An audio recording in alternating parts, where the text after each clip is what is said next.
பாடல்களுடன் விரைவில் ஆளுநருடைய பாடல்களை பாடுகிறார்.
ஒவ்வொரு கடலையும் இந்த உலகத்திலே புதிதாக கிடைக்கிறது.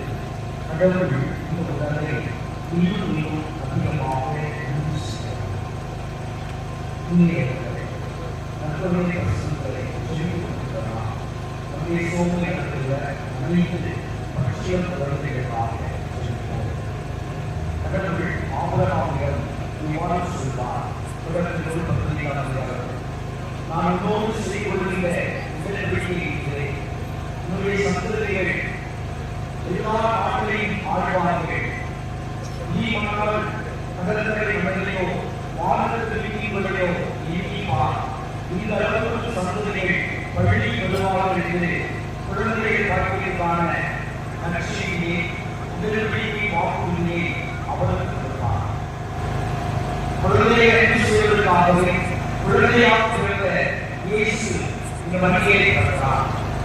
இறையாளர் கிறிஸ்து பிறப்பு மனுவானதை இவ்வாறு சொல்வார். விண்ணகத்தில் இருந்த வானம் இந்த மண்ணை முத்தமிடுவது இயேசுவின் பிறப்பால் என்று சொல்வார். அந்த அளவுக்கு கடவுள் குழந்தை வழியாக நம்மையும் நம் ஊரையும் ஆசீர்வதித்திருக்கிறார். நம் ஊரில் அனைத்து குழந்தைகளுக்காக நாம் துதிக்கிறோம். இவ்வாக பல ஆண்டுகள் திருமணம் முடிந்து பல ஆண்டுகள் குழந்தை பாக்கியமே நிறைவு கவலையோடு கண்ணியோடு இருக்கிற பிள்ளைகளுக்காக நாம் துதிப்போம். அடுத்த ஆண்டு 2026 நற்பணி பணியை நல்ல குழந்தை செல்வத்தை ஆண்டவர் கொடுக்கும்படியாக துதிப்போம். அனைவரும் நற்பணி ஆண்டவரை பார்த்து இன்னொரு கருத்தை சொல்வோம்.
அனைவரும்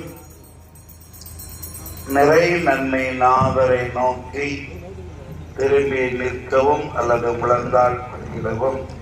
இப்பொழுது இறை வேண்டுதல் நடைபெறும். அவ்வூரை சேர்ந்த பெருந்திரளான மக்கள் அவரோடு இருந்தனர். அவரை கண்ட ஆண்டவர் அவர் மீது பரிவு கொண்டு அலாதீர் என்றார். அருகில் சென்று பாடையை தொட்டார். அதை தூக்கி சென்றவர்கள் நின்றார்கள். அப்பொழுது அவர், இளைஞனே, நான் உனக்கு சொல்கிறேன், எழுந்திரு என்றார். இறந்தவர் எழுந்து உட்கார்ந்து பேசத் தொடங்கினார்.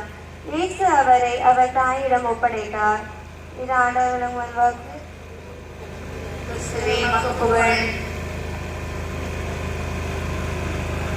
கவிஞன் ஒருவன் இளையோரை குறித்து பின்வரும் வரிகளில் இவ்வாறு சொல்வார்: ஓடும், துள்ளும், துள்ளி வரும், கூடும், கூத்தாடும், கும்மாளமிடும், பொறுப்போடு நடக்கும், குடும்ப பொறுப்பை உணர்ந்து தன்னால் முடிந்த மட்டும் சாதனைகளை பல புரிகின்ற பருவம். என்னால் முடியாது, என்னால் இயலாது, என்னால் முடியவே முடியாது என்ற எதிர்மறை சொற்களுக்கு முற்றுப்புள்ளி வைக்கின்ற துடிப்போடு செயல் வீரர்களாக களம் இறங்குகின்ற பருவம் என்று சொல்வார். இந்நேரத்தில் நம் சோமே நகரில் இருக்கிற அனைத்து இளைஞர்களுக்காக நாம் ஜெபிக்கிறோம்.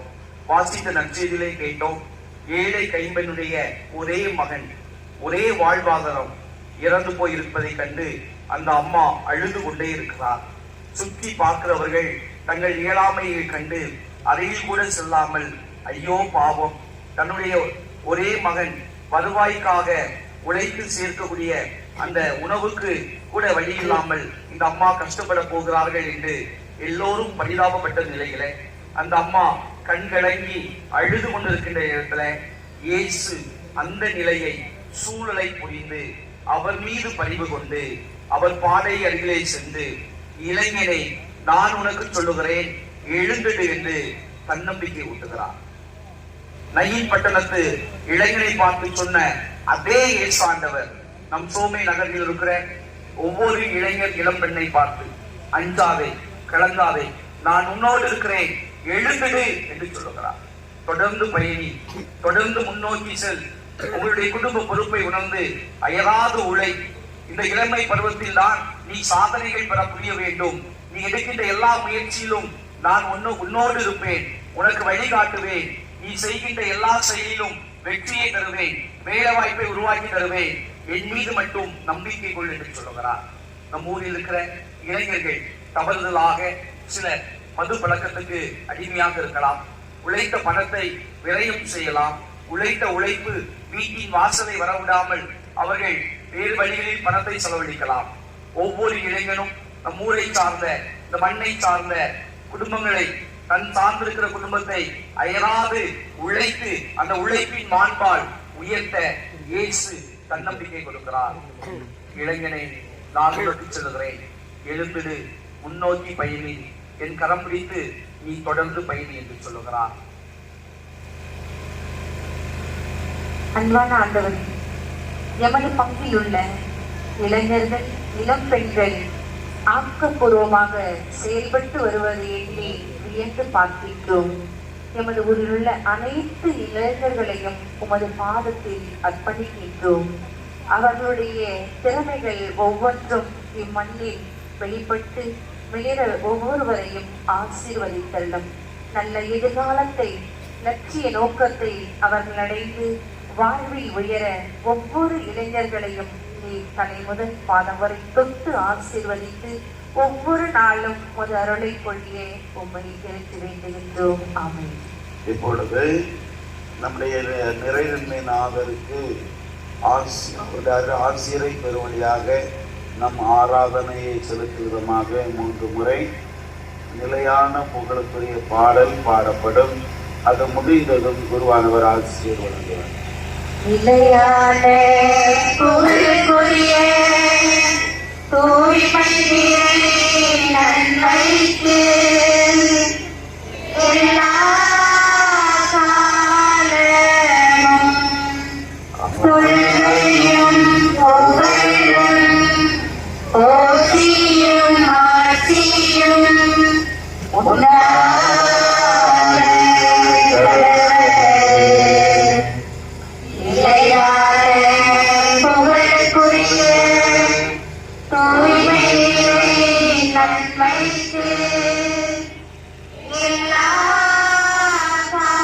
காலமும் தொழுகையும் புகழும் போற்றியும் ஆட்சியும்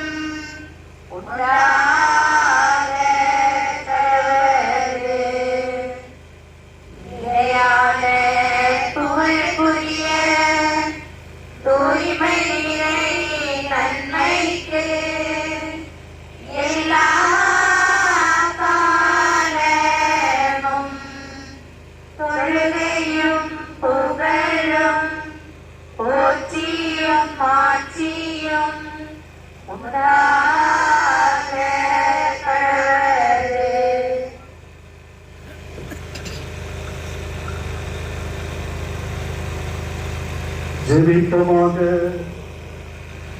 இறைவாய்ந்த வியப்புக்குரிய திருவருட் சாதனத்திலே உம்முடைய திருப்பாடல்களை எங்களுக்கு விட்டு சென்றி உமது திருவுடல் திருவருத்தமாயிற்று மறைபொருளை வணங்கும் நாங்கள் உம்மை பின்பலனை இடவன் அனுபவிக்க உரியமாறு உம்மை மன்றாடுகின்றோம். என்றென்று வாழ்ந்தாட்சி செய்கின்றவர் நீரே.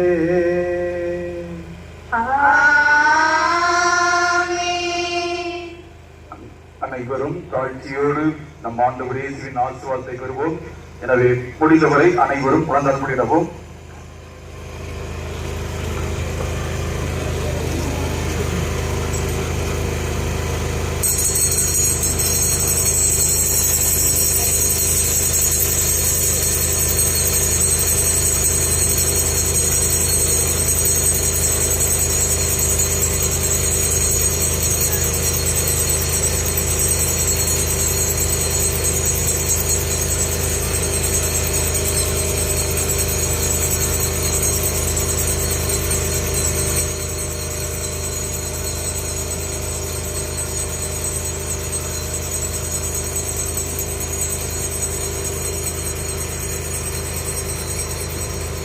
இப்பொழுது அனைவரும் எழுந்து நிற்போம். வாகனத்திற்கு முன்பாக வழக்கம் போல குழந்தைகள் முதலில் செல்க. ஒருவர் பின் ஒருவராக இருபுறமும் நாம் நம் ஆண்டவர் இயேசுவை அழைத்துக் கொண்டு செல்கிறோம்.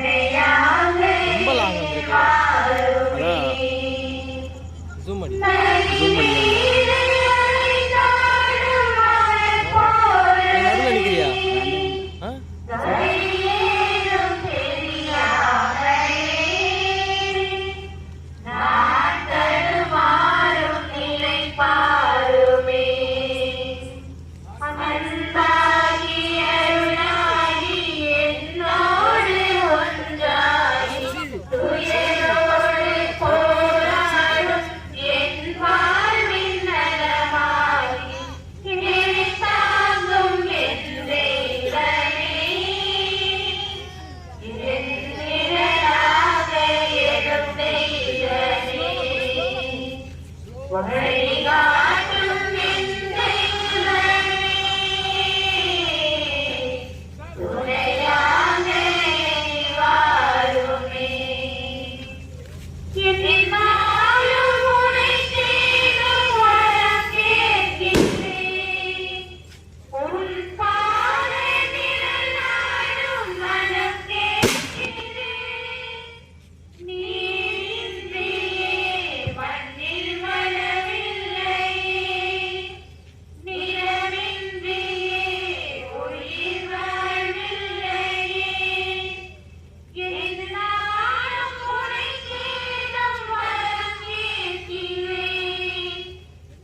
ஏதும் தெரியாமலே நான் தடுமாறும் நிலை பாருமே. அன்பாகி அருளாகி என்னோடு ஒன்றாகி துயரோடு போராடும் என் வாழின் நலமாக என்னை தாங்கும் என் தெய்வமே, என் நிழலாக எழும் தெய்வமே, வழிகாட்டும் என் தெய்வமே, துணையாக வாழுமே. என்னுயிரே வாழையா, பேயாக நம்பி வந்தேன், வாழ்வில் ஒளியேற்றவா, தாயாக என்னுயிரே வாழையா, பேயாக நம்பி வந்தேன், வாழ்வில் ஒளியேற்றவா, கொஞ்சம் தமிழ் மொழி பேசி என்னை தேற்றவே, கொஞ்சம் தமிழ் மொழி பேசி என்னை தேற்றவே, பின்று நெஞ்ச மழைக்கு வருவாய் தேவா, பின்று நெஞ்ச மழைக்கு வருவாய் தேவா, தாயாக அன்பு செய்யும் என்னுயிரே வாழையா, பேயாக நம்பி வந்தேன், வாழ்வில் ஒளியேற்றவா, உனது சாயலில் நைவாய் போதும் இன்னல்கள் நீங்கிடுமே, உன் பாசக்காற்றில் கலந்தாலே போதும் விண்வாசல் அடைந்திடுமே. நான் என்று உன் சாயல்தானே, உன் கோவில் குடிகொள்ள நீ வா, நான் என்று உன் சாயல்தானே, உன் கோவில் குடிகொள்ள நீ வா, தாயாக அன்பு செய்யும் என்னுயிரே வாழையா, பேயாக நம்பி வந்தேன்,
நகரை நோக்கி 4வது முக்கை நோக்கி முழந்தால் படி இருக்கலாம்.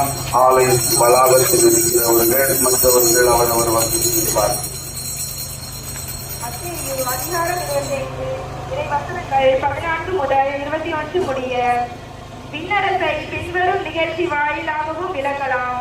நெடும்பயணம் செல்லவிருந்த ஒருவர் தம் பணியாளர்களை அழைத்து அவர்களிடம் தம் உடைமைகளை ஒப்படைத்தார்.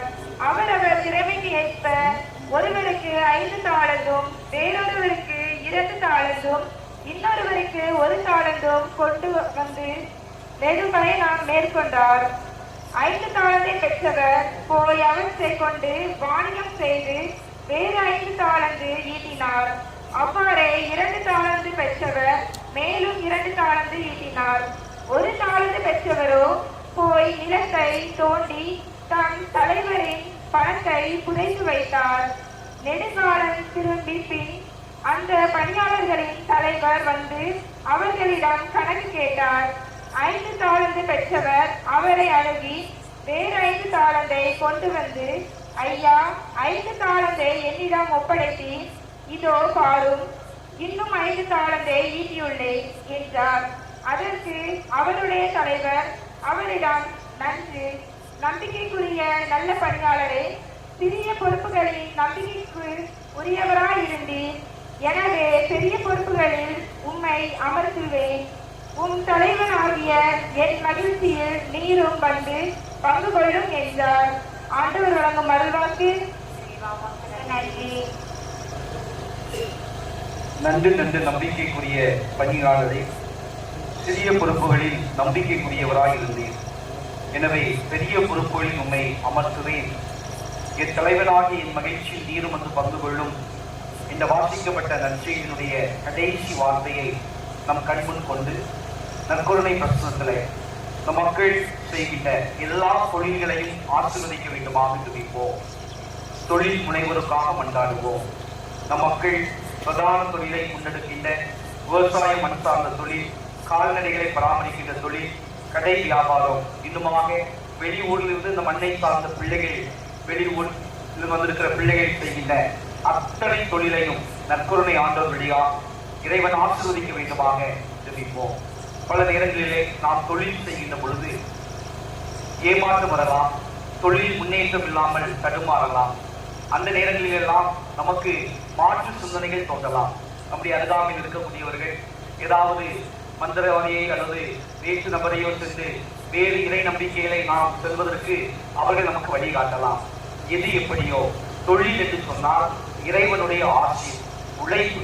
சீராக்கு நூல் 7ஆம் அதிகாரம் 15வது இறைவார்த்தைகளை பார்க்கிறோம். கடும் உழைப்பையும் உழவு தொழிலையும் வெறுக்காதே, அவை உன்னத இறைவனால் ஏற்படுத்தப்பட்டவை. இன்று நமக்கு போதிய வருமானம் இல்லாமல் இருக்கலாம். நம் முன்னோர்கள் தொடர்ந்து உழைத்துக் கொண்டே இருந்தார்கள், நீண்ட நாட்கள் வாழ்ந்தார்கள். உழைப்பு கடவுளுடைய சாபம் அல்ல, கடவுளுடைய அளப்பெரிய ஆசீர்வாதம். அந்த ஆசீர்வாதத்துக்கு சொந்தமாக வாழ்ந்தவர்களுடைய காலடிப்பட்ட இடத்தில் தான் நாம் நின்று கொண்டிருக்கிறோம். புகையிலை தோட்டம், உளுந்து, கடலை, வேளாண் பொருட்கள், நெல்மணிகள் என்று பல விவசாயம் செய்த இந்த புண்ணிய பூமியிலே நாம் நின்று கொண்டிருக்கிறோம். எனவே 2025ஆம் ஜூபிலி ஆண்டு வரை, இந்நாள் வரை 300 ஆண்டுகளுக்கு மேலாக கத்தோலிக்க நம்பிக்கைகளை வேரூன்றிய நம்மை, நம்முடைய தொழிலை, நாம் முன்னெடுக்கின்ற தொழில் அனைத்தையும் ஆசீர்வதித்த இறைவன் வருகின்ற நாட்களில் நாம் செய்கின்ற தொழிலை ஆசீர்வதிப்பார், நல்ல மழையை தருவார், கால்நடைகளுக்கு தேவையான உணவை வழங்குவார் என்ற நம்பிக்கையிலே உங்களுடைய கைகளை நற்கருணை ஆண்டவரை உயர்த்தி நான் பின் சொல்லுகின்ற ஜெபத்தை பின்வருமாறு சொல்வோம். அன்பு நற்கருணை ஆண்டவரே, உம்முடைய பிரசனத்துக்கு முன்பாக மக்கள் செய்கின்ற அனைத்து தொழிலை ஆசீர்வதியும், தொழில்களின் நல்ல முன்னேற்றத்தையும், பொருளாதாரத்தில் உயர்ந்த நிலையையும், கடல் பிரச்சனையிலிருந்து விடுதலையையும் எங்களுக்கு தாரும், மழையை தாரும். மக்கள் முன்னெடுக்கின்ற எல்லா தொழிலையும் ஆசீர்வதியும், கால்நடைகளுக்கு தேவையான உணவை தந்தருளும். ஆமென்.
அனைவரும் அருள் கூர்ந்து இறை வார்த்தைக்காக எழுந்திருப்போம்.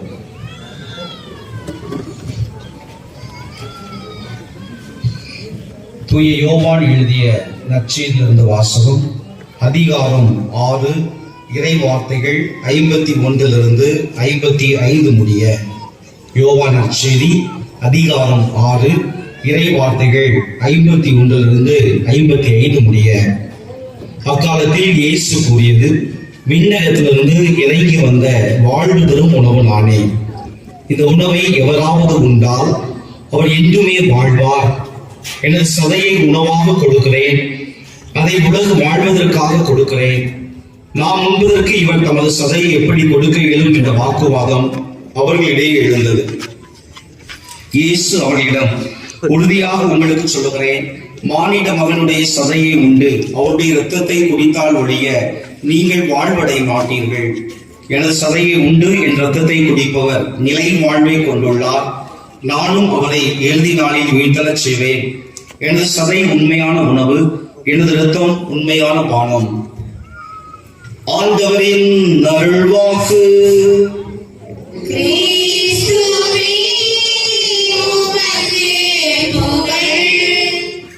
இறையேசுவில் இனியவர்களே, நம் பாசமது பாதுகாவலர் கோடியற்புதர் புனித அந்தோணியாருடைய பெருவிழாவை சீரும் சிறப்புமாக கொண்டாடி 13ஆம் வணக்க நாளில் இறுதி கட்டத்தில் நம்முடைய ஆலய முற்றத்தில் கம்பீரமாக உயர்ந்து நிற்கிற கொடிமரம், மின் விளக்குகளால் ஜொலிக்கின்ற 2 தேர்கள், நம்முடைய நம்பிக்கைக்கு அடையாளமாக நடுநாயகமாக இருக்கின்ற நற்கருணை ஆண்டவர்.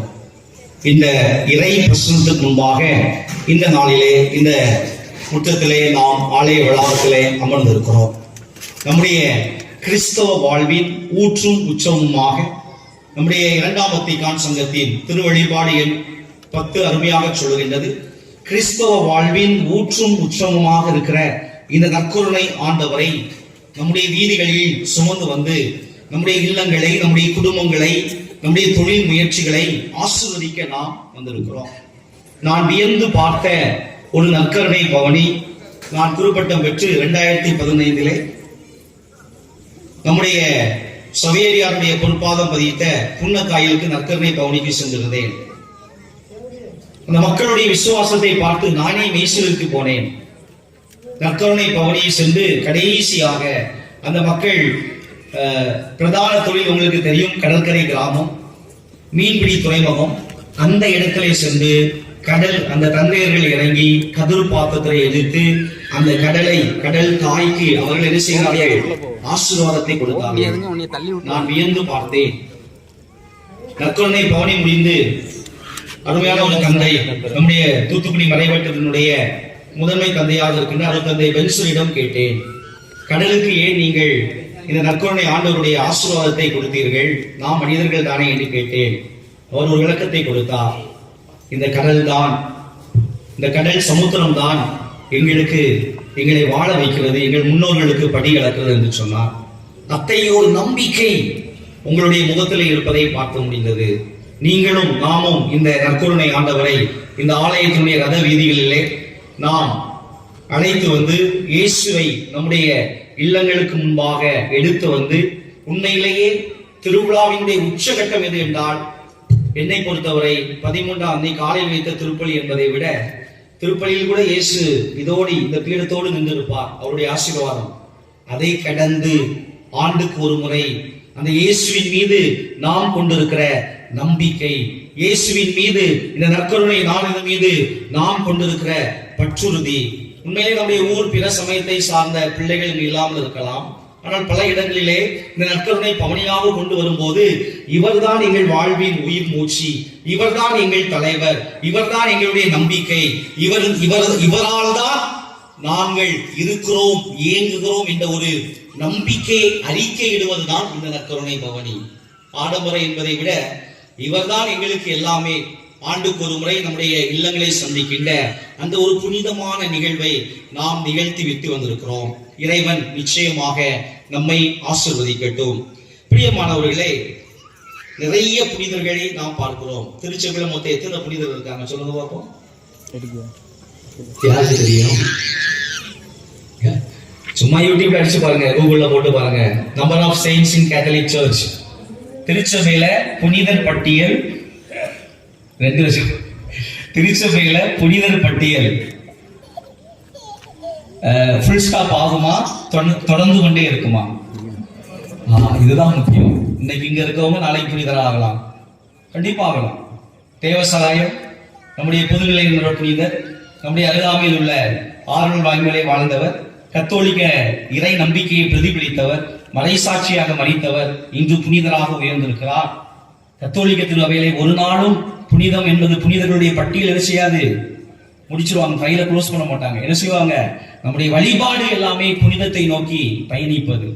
அப்படி நான் வியந்து பார்த்த ஒரு புனிதர், என்னுடைய அறிவு சார்ந்த தளத்திலே நிறைய ஆய்வு கட்டுரைகளை வாசிக்கின்ற பொழுது, மறைவுரை தயாரிக்கும் போது நான் வியந்து பார்த்த ஒரு புனிதர். அவர் யார் என்று சொன்னால் கர்டினல் ஜான் ஹென்றி நியூமன். நற்கருணையிலே ஆழமான நம்பிக்கை கொண்டிருந்தார். சர்ச் ஆஃப் இங்கிலாந்து என்ற ஆங்கிலிக்கன் சபையிலே பாதிரியாராக பணியாற்றுகிறார். உங்களுக்கு தெரியும், நமக்கும் பிரிவினை சகோதரர்களுக்கும் இயேசு ஒன்னா வித்தியாசமானவரா? ஒரே இயேசு தானே. அன்றைக்கு ஒரு பங்குக்கு போன திருமண பயிற்சிக்கு ஒரு பிள்ளை வந்துச்சு. அந்த பிள்ளைகிட்ட ஒரு 1/2 மணி நேரம் கத்தோலிக்க திருச்சபையை சொல்லிட்டு இருந்தேன். அந்த அம்மா பேராசிரியர், கல்லூரியில பேராசிரியரா பாடம் எடுக்கிறாங்க. ஃபாதர் பாஸ்டர் தான் சொல்லிச்சு, பாஸ்டர் நீங்க எந்த இயேசுவை சொல்றீங்க? நான் அங்க ஒரு பாஸ்டர் போனேன், அவர் வேற இயேசுவை சொல்றாரு. நீங்க ஞானஸ்தானம்னா இப்படி சொல்றாரு, அவங்க ஞானஸ்தானம்னா தண்ணியில முங்கி எழணும், மூழ்கணும், நீங்க ரட்சிக்கப்பட்டீங்களான்னு சொல்றீங்க. எனக்கு எல்லாமே புதுசா இருக்குது. நீங்க தான் உண்மையான பாஸ்டரா? உங்க திருச்சபை தான் உண்மையான திருச்சபையா, அல்லது என்ன வேற திருச்சபை இருக்கான்னு கேக்குது. அவங்க திருமண பயிற்சி முறைப்படுத்துறதுக்கு வந்திருக்கிறாங்க. ஏன்னா நிறைய பேர் ஆங்காங்கே என்ன செய்யறாங்க, குழப்புறாங்க, என்ன செய்வதுன்னு தெரியவில்லை. இத்தனை ஆண்டுகள் கத்தோலிக்க இறை நம்பிக்கை போதனைகள் மறைவுரைகள் சொல்லப்பட்டிருந்தும் நமக்கே டவுட் இருக்கு, ஆமாவா இல்லையா? நிறைய பேருக்கு இன்னும் அந்த தெளிவு கிடையாது. நம்மளாம் ரட்சிக்கப்படலை, யாரெல்லாம் முழுக்க ஞானஸ்தானம் வாங்கினாங்களோ அவங்களாம் ரட்சிக்கப்பட்டிருப்பாங்க. நம்ம ஒரே மோட்சத்துக்கு போனா அங்க ராயபுரம் மாதாவோ அந்தோனியாரும் நீ ரட்சிக்கப்படலை, அங்க போ நம்ம ரெட்டையா செய்வாங்க. தேவையற்ற குதர்க்கமான இறைகள், தெளிவில்லாத சிந்தனை. அப்படி பார்க்கின்ற பட்சத்துல இந்த ஜான் ஹென்றி நியூமன் பிரிவினை ஆங்கிலிக்கன் சபையிலே பாதிரியாராக பணியாற்றுகிறார். இங்கிலாந்து தேசத்திலே அவரை மிஞ்சுகின்ற ஒரு மறைவுரையாளர் கிடையாது. அந்த அளவுக்கு இறை வார்த்தையை எடுத்து சொல்லுகின்ற அந்த ஒரு ஆற்றல், அவருடைய மறைவுரையை கேட்பதற்கு பல லட்சம் மக்கள் கூடி நிற்பார்கள். அரங்கத்திலே மணிக்கணக்காக அவர் பிரசங்கம் வைப்பார். அந்த அளவுக்கு நம்பர் 1 தலைவராக அவர் பின்பற்றிய அந்த ஆங்கிலிக்கன் சர்ச் ஆஃப் இங்கிலாந்து என்ற ஆங்கிலிக்கன் சபையிலே சிறந்த ஒரு மறைவுரையாக இருக்கிறார். ஒரு கட்டத்திலே ஒரு கொஞ்ச நாள் கழித்து அவர் கத்தோலிக்க நம்பிக்கையை சேர்ந்தார். நற்கருணைகளே, இயேசுடைய உயிருள்ள பிரச்சனத்தை நான் ஏற்றுக்கொள்கிறேன் என்று சொல்கிறார். நேற்று கூட நம்முடைய திருமுழுக்கு கொடுக்கக்கூடிய அந்த பெற்றோருக்கு பயிற்சி கொடுக்கும் போது சொன்னேன், நமக்கும் பிரிவினை சகோதரர்களுக்கும் நற்கருணை பற்றிய புரிதல் ஒன்னா வித்தியாசமானதா? யாராவது ஒருத்தர் சொல்லுங்க. நம்மளும் நற்கருணை வச்சிருக்கோம், எடுத்து வச்சிருக்கிறோம், பூச வைக்கிறோம். அவங்களும் சிஎஸ்ஐ மற்ற தென்னிந்திய திருவையில நற்கருணை வழிபாடு மாதத்துக்கு ஒரு முறை கொண்டாடுகிறாங்க. நம்முடைய அதே ஜபம் தான், அதே ஓஸ்தி ரசம் தான். இயேசு நம்முடைய நற்கருணை பக்தி, நம்முடைய நற்கருணை கருத்தியல் இடையில் என்ன, அவங்களுடைய இடையில் என்ன? இடையில்னா பயப்படல, சாதாரண விஷயம் தான். நம்ம என்ன செய்யறோம்? பூச முடிஞ்சு நற்கருணைய நற்கருணை பெட்டியில வைக்கிறோம். அந்த அக்கா கரெக்டா சொன்னாங்க, பதில் சரிதான், கைதுங்க, பரவாயில்ல. இந்த புரிதல் இருந்தாலும் பரவாயில்ல. இந்த புரிதல் அவங்களும் பூச வைக்கிறாங்க, அவங்களும் வசீகர வார்த்தை நற்கருணை கொண்டாட்ட சொல்றாங்க. அந்த அக்கா சொன்னதுல தொடர் பிரசன்னம். நற்கருணையிலே இயேசு உயிரோடு இருக்கிறார். திருப்பலி முடிந்தும் அவர் வசீகரம் செய்யப்பட்ட பின்பும் அவருடைய உயிருள்ள பிரசன்னம் திவ்ய நற்கருணையிலே அந்த நற்கருணை பேழையிலே வைத்து பாதுகாக்கப்படுகிறது. இதுதான் கத்தோலிக்க திருச்சபையினுடைய உறுதியான நம்பிக்கை, கோட்பாட்டு என்று சொல்வார்கள், விசுவாச சத்தியங்கள். ஆனால் பிரிவினை சகோதரர்களும் நற்கருணை கொண்டாட்டத்திலே தங்களுடைய ஆலயத்திலே அவர்கள் கொண்டாடுகிறார்கள். மாதத்துக்கு ஒரு முறையோ அல்லது சூழலுக்கு ஏற்றவாறோ இதோ வசீகர வார்த்தையை சொல்லுகிறார்கள். ஆனால் அந்த நற்கருணை கொண்டாட்டம் நிறைவுற்ற பிறகு அவர்கள் இயேசுனுடைய தொடர் உடனிருப்பை பிரசனத்தை என்ன செய்யல, நம்பல. இப்ப விஷயத்துக்கு வருவோம். இந்த ஜான் ஹென்றி நியூமன் இதுவரை சிறந்த ஒரு மறைவுரையாளர், ஆங்கிலிக்கன் சபைகளை, சர்ச் ஆஃப் இங்கிலாந்திலே பரந்த இறைவார்த்தை எல்லாம் எடுக்கக்கூடியவர். ஒரு நாள் திடீரென்று அறிவிக்கிறார், நற்கருவிலே இயேசு இருக்கிறார், இயேசு உயிரோடு இருக்கிறார், இயேசுடைய தொடர் பிரசனம் இருக்கிறது என்பதை நான் விசுவசிக்கிறேன் சொல்கிறார். நான் ஒரு கத்தோலிக்க திருவையிலே தன்னை இணைத்துக் கொள்ள ஆசைப்படுகிறேன் என்று சொல்லுகிறார். அவருடைய பின்பற்றின அந்த சபையை சார்ந்த முக்கியஸ்தர்கள், தலைவர்கள், ஆயர்கள் அவரை சந்தித்து நாங்கள் இதே கேள்வியை கேட்கிறார்கள். இதற்காக இவ்வளவு நாள் எங்களோடு எங்களுடைய நம்பிக்கையை எடுத்துவிட்டு கத்தோலிக்க திருச்சபைகளை சேர்வதற்கு நீங்கள் முயற்சி செய்வீர்கள் என்று சொல்லுகின்ற பொழுது, உங்களுக்கு வேண்டுமென்றால் பல ஆயிரக்கணக்கான டாலர், மில்லியன், யூரோ மதிப்புள்ள சொத்துக்களை, பணங்களை நாங்கள் தருகிறோம். உங்களுடைய நற்செய்தி அறிவிப்பு பணி எங்கள் சபைக்கு தேவை. ஆனால் நீங்கள் கத்தோலிக்க திருவைக்கு நீங்கள் செல்லவே வேண்டாம், எங்களோடு இருங்கள், எங்களை வழிநடத்துங்கள் என்று சொல்லி பார்க்கிறார்கள். ஆனால் அவர் சொல்லுகிறார், நான் உங்களோடு இருப்பது மகிழ்ச்சி, ஆனால் என்னுடைய நம்பிக்கை நான் அதை ஈடு செய்ய முடியாது. என்னுடைய 2 பொக்கிஷங்களாக நான் கருதுகின்ற இந்த விஷயத்தை நம்முடைய சர்ச் ஆஃப் இங்கிலாந்திலே நீங்கள் ஏற்றுக்கொள்ளுங்கள், நான் உங்களோடு இருக்கிறேன் என்று சொன்னார். வந்திருந்த அந்த இங்கிலாந்து சபையினுடைய தலைவர்கள், அந்த மேய்ப்பர்கள் திகைத்து போனார்கள். அவர் என்ன சொன்னார்? என்ன 2 பொக்கிஷங்கள்? இந்த கத்தோலிக்க திருச்சபையிலே 2000 ஆண்டுகள் நம்பிக்கையுள்ள, விலை மதிக்க முடியாத பொக்கிஷங்களாக நான் 2ஐ நான் பார்க்கிறேன். நீங்கள் அதை ஏற்றுக்கொள்ளுங்கள், நான் உங்களோடு பயணிக்கிறேன் என்று சொன்னார். அந்த 2 பொக்கிஷம் என்ன சொல்லி இருப்பாருங்க? ஒண்ணு நற்கருணை, பாருங்கள். இன்னொன்னு அன்னை மரியா. இந்த 2 பேர் தான். இந்த 2 பேர் தான். ஒரு பிரிவினை சகோதரர், நல்ல மறைவுரையாற்றக்கூடியவர், அந்த நம்பிக்கையில வளர்ந்தவர், கத்தோலிக்க நம்பிக்கையை பற்றி கொஞ்சம் தெரிந்திருக்கலாம், அறிவு சார்ந்த தளத்துல தான் செய்வது என்னது என்று தேர்ந்து தெளிந்து முடிவெடுக்கிறார். கத்தோலிக்க திருச்சபையிலே அவர் சேருகிறார். அவரு குருப்பட்டம் வாங்கி பயிற்சி எடுக்கிறார்.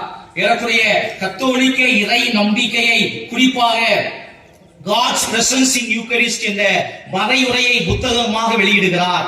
எல்லோரும் ஆச்சரியமாக பார்க்கிறார்கள்.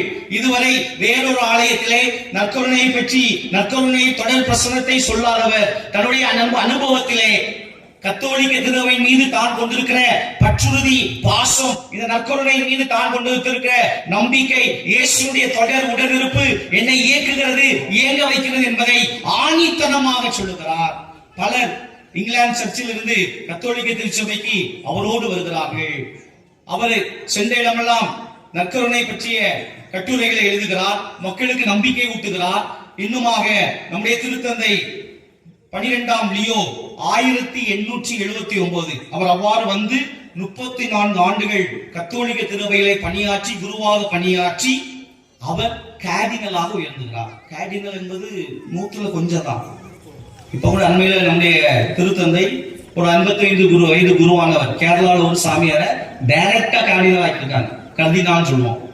கர்தினால் வந்து ஆயர், ஃபர்ஸ்ட் சாமியாரா இருக்கணும். திருத்தொண்டர், குருத்துவத்தின் 3 நிலைகள்: திருத்தொண்டு நிலை, குருத்துவ நிலை, ஆயர் நிலை. குருத்துவத்தின் முதல் முழுமையான நிலை தான் ஆயர் நிலை.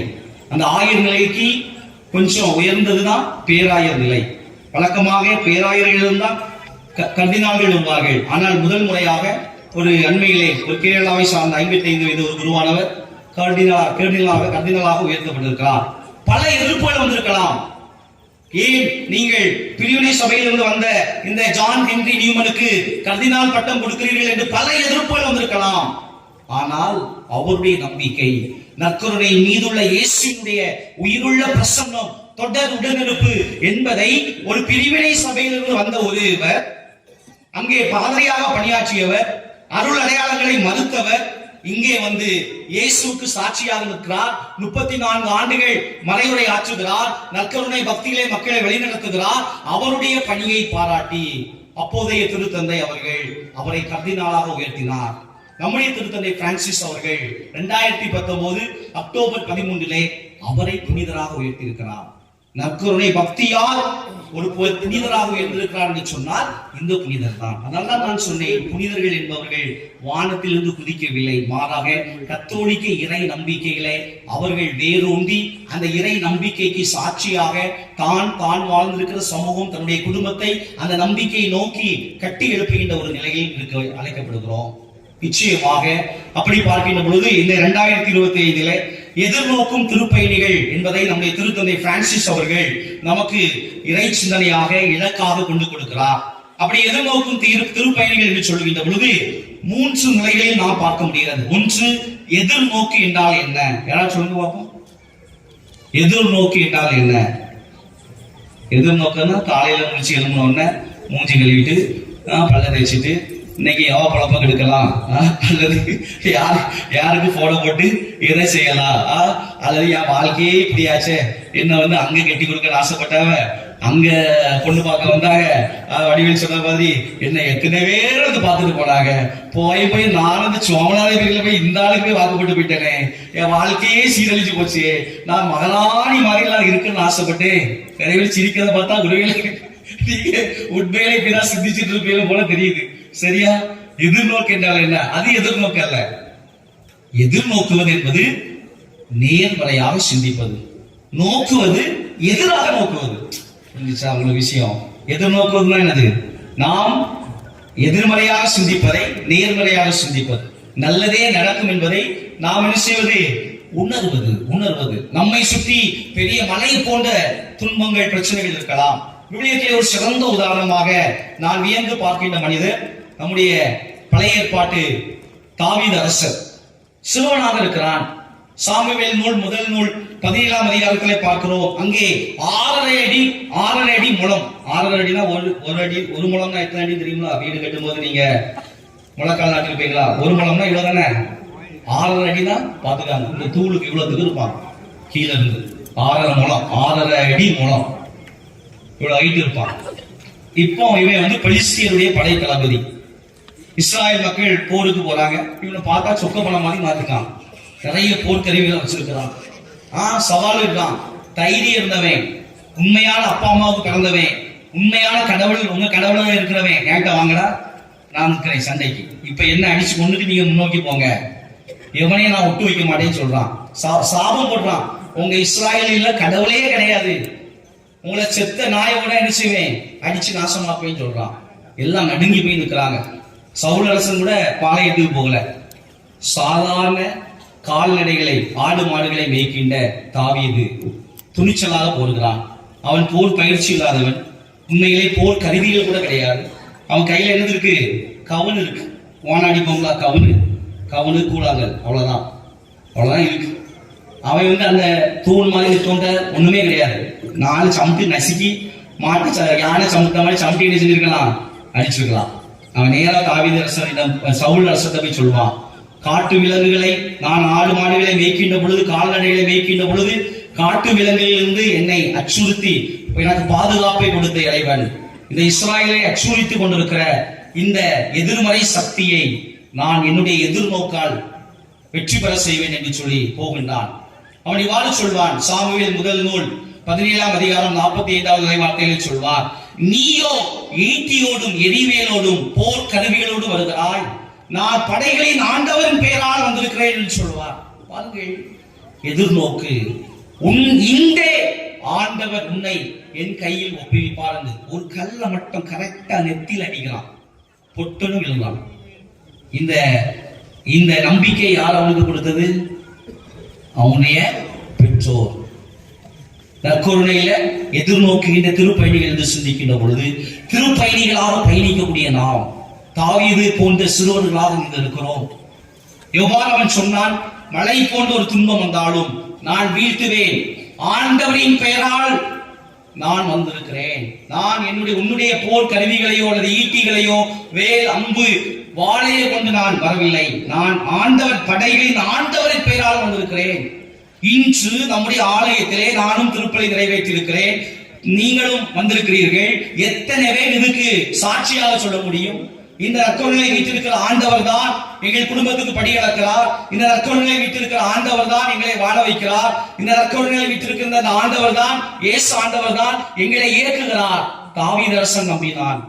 பிரச்சனை மலை போன்று இருந்தாலும் ஆண்டவரின் பெயரால் நான் வந்திருக்கிறேன் என்று சொன்னார். அதே போன்று தாவீதுடைய பிள்ளைகளாக இருக்கக்கூடிய நாமும் எதிர்நோக்குகின்ற பிள்ளைகளாக, நேர்மறை சிந்தனை கொண்ட பிள்ளைகளாக இந்த நற்கருணையிலிருந்து நாம் கற்றுக்கொள்ள வேண்டும். இரண்டாவதாக, நம்முடைய நற்கருணை இணைந்து பயணிக்கும் எதிர்நோக்கும் திருப்பயணிகள் என்று சொல்லுகின்ற பொழுது நமக்கு தருகின்ற அருமையான ஒரு செய்தி, நாம் அனைவருமே மீட்பின் பங்காளிகள். இயேசுநாதர் நமக்கு மீட்பு தந்தாரா தரலையா? கைது பார்ப்போம்.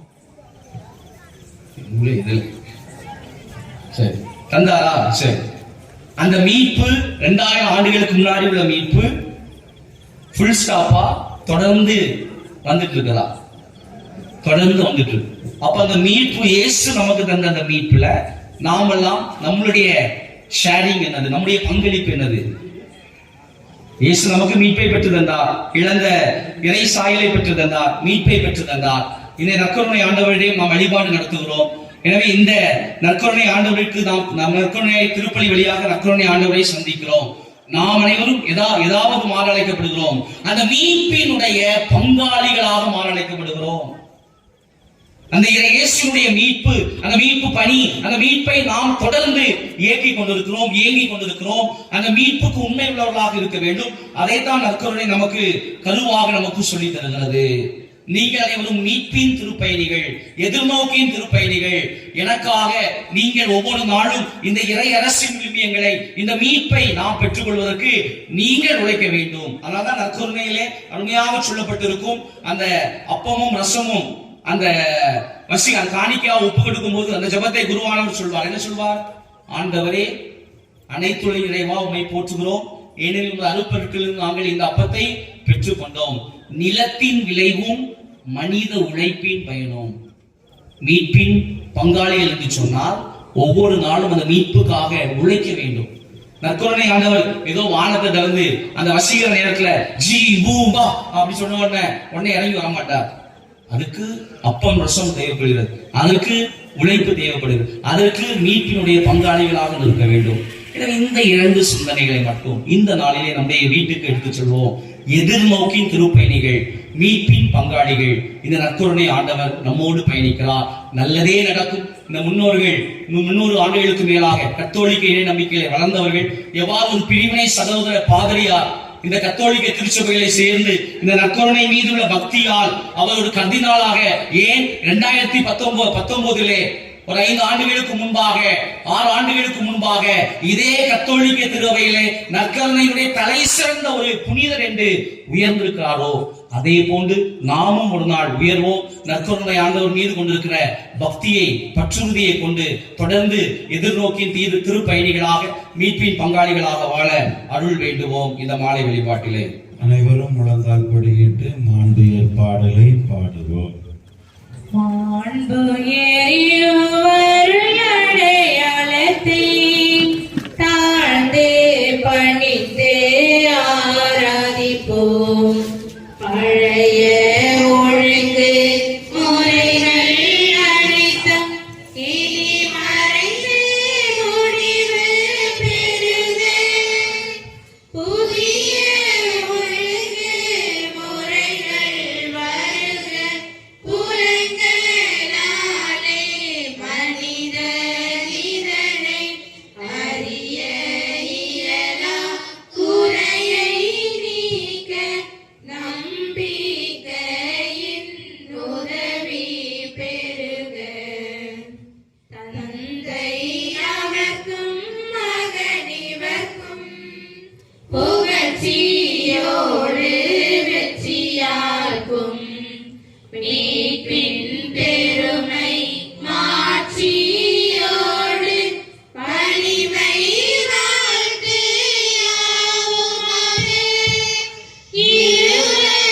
இருளரிடமாய் வருகின்றவராம் தூய ஆவியானவர்க்கும் அளவில்லாத சம புகழ்ச்சி என்றுமே உண்டாகுக. ஆமென். ஜெபிப்போமாக. இறைவா, இந்த வியப்புக்குரிய திருவருட்சாதனத்திலே உம்முடைய திருப்பால் எங்களுக்கு விட்டு சென்றே உமது திருவிடல் திருத்தமாயிற்று மறைபொருளை வணங்கும் நாங்கள் உமீட்பின் பலனை இடைவிட அனுபவிக்கருள் புரியுமாறு உம்மை மன்றாடுகின்றோம். என்றென்று வாழ்ந்து ஆட்சி செய்கின்றவர் நீரே. ஆமென்.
அருமையான இறை